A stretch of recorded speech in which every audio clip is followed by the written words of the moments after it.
it comes to Tee Higgins' future, there are three outcomes, right?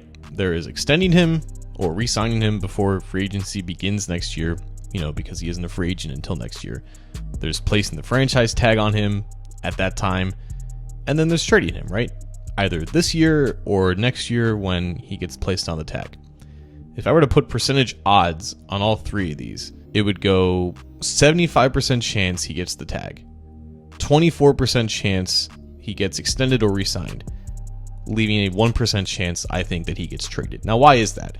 Why is there such a small chance that a team with two bona fide number one receivers, why would they just virtually never entertain the idea of offloading the one who the consensus deems to be the lesser of two when there isn't a high chance that he gets brought back just because of the salary cap implications of keeping both of them, right? Why would they not want to recuperate as much value as possible for this guy if there isn't a high chance that he's going to be here in 3 years?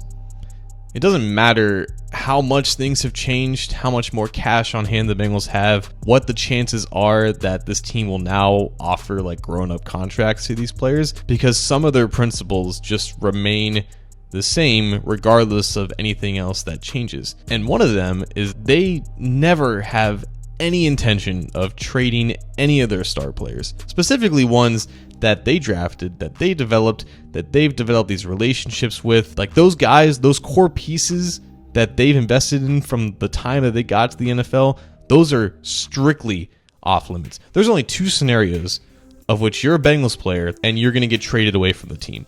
Either A, you're at whatever point in your career a fringe roster player, or B, you simply don't want to be here. Now, in regards to B, the obvious case there is Carlos Dunlap, right?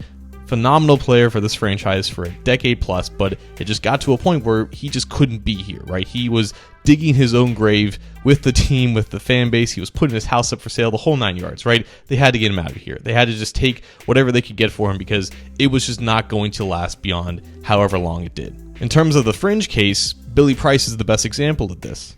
Billy Price was entering the last year of his rookie deal.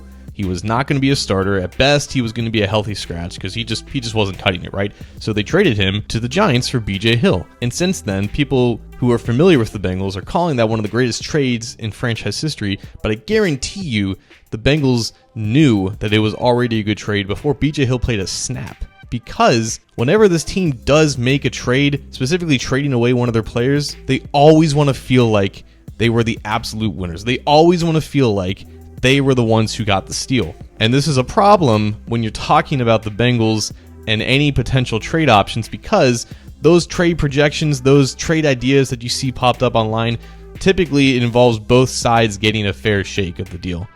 It doesn't involve one clear winner, right?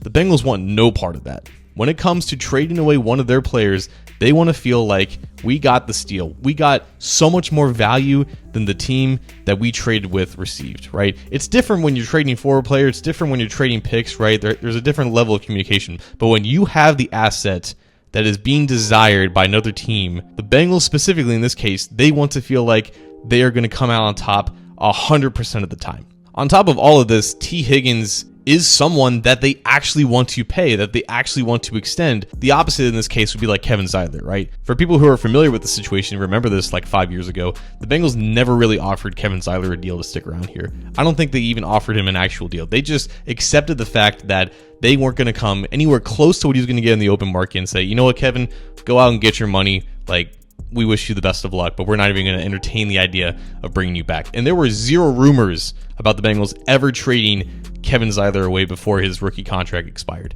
Tee Higgins is not Kevin Zeitler in this case because they want to keep Tee Higgins. They are going to try to extend him along with Jamar Chase, along with Joe Burrow. They'll probably get Burrow done first, and then they'll focus on Tee Higgins in this case. They don't really care about the probability of being able to keep all three. They actually want to keep Tee Higgins, just like they wanted to keep Jesse Bates, right? Both of them obviously share the same agent, so you can imagine how these negotiations are going to go, but they're going to try.